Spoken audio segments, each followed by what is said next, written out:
इस असैसिन के पास हर मिशन के लिए सिर्फ एक गोली होती थी। इस बार उसका निशाना एक हाई स्पीड ट्रेन में था, जो 2000 मीटर दूर थी और 500 किलोमीटर प्रति घंटे की तेज रफ्तार से दौड़ रही थी। जैक ने पहले रेंज फाइंडर स्कोप का इस्तेमाल करके अधिकतम फायरिंग दूरी मापी, जो 1240 मीटर थी। इसके बाद उसने हवा की गति, हवा की दिशा और हवा में नमी का अंदाजा लगाया। फिर उसने इन आंकड़ों के आधार पर अपनी स्नाइपर राइफल का ट्रैजेक्टरी एडजस्ट किया। आखिर में उसने गोली लोड की, ट्रिगर तैयार किया और चुपचाप अपने निशाने के सामने आने का इंतजार करने लगा। अपनी उंगलियों को सुन्ने होने से बचाने के लिए जैक बीच बीच में अपने हाथों को हिलाता रहा। जैसे ही ट्रेन तेजी से ट्रैक पर दौड़ी, जैक ने अपनी स्कोप से उस चलते हुए निशाने पर ध्यान लगाया। जैसे ही उसने ट्रिगर दबाने वाला था, उसने देखा कि उस आदमी के पास एक छोटी बच्ची खड़ी। जैक ने तुरंत अपनी राइफल को थोड़ा बाईं ओर घुमाया।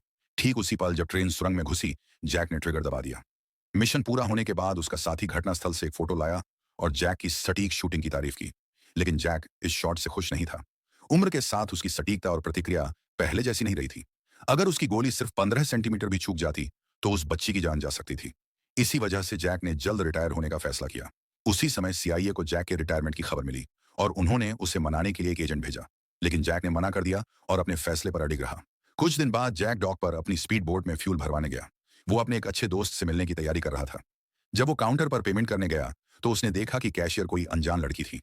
जैक, जो पेशे से एक असैसिन था, स्वाभाविक रूप से सतर्क हो गया और लड़की से कुछ सवाल पूछे।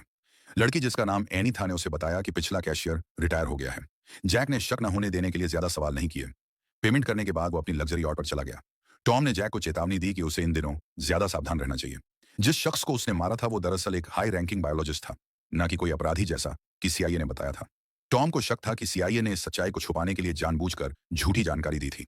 टॉम ने जैक को एक संपर्क का पता दिया, लेकिन दोनों को पता नहीं था कि उनकी बातचीत सीआईए पूरी तरह सुन रही थी। वापसी के रास्ते में जैक को अपनी स्पीड बोट के फ्यूल गेज में कुछ गड़बड़ी महसूस हुई। सतर्क होकर उसने नाव की जांच की और स्टीयरिंग व्हील के नीचे एक छुपा हुआ लिसनिंग डिवाइस सुनने वाला यंत्र पाया। उसे तुरंत एनी का ख्याल आया। जैक तेजी से वापस लौटा और एनी को ढूंढ निकाला। उसने बिना कुछ कहे लिसनिंग डिवाइस उसके हाथ में थमा दिया। एनी सफाई देने की कोशिश करने लगी, लेकिन जैक ने उसे बीच में ही रोक दिया। अब जैक को यकीन हो गया था कि एनी सीआईए के लिए काम कर रही थी, लेकिन उसने उससे और कुछ पूछताछ नहीं की। उसी समय सीआईए डायरेक्टर ने फैसला किया कि अब जैक को खत्म करना होगा। इतने सालों तक ट्रेनिंग देने के बाद अगर वो अब उनके लिए काम नहीं कर सकता, तो उसे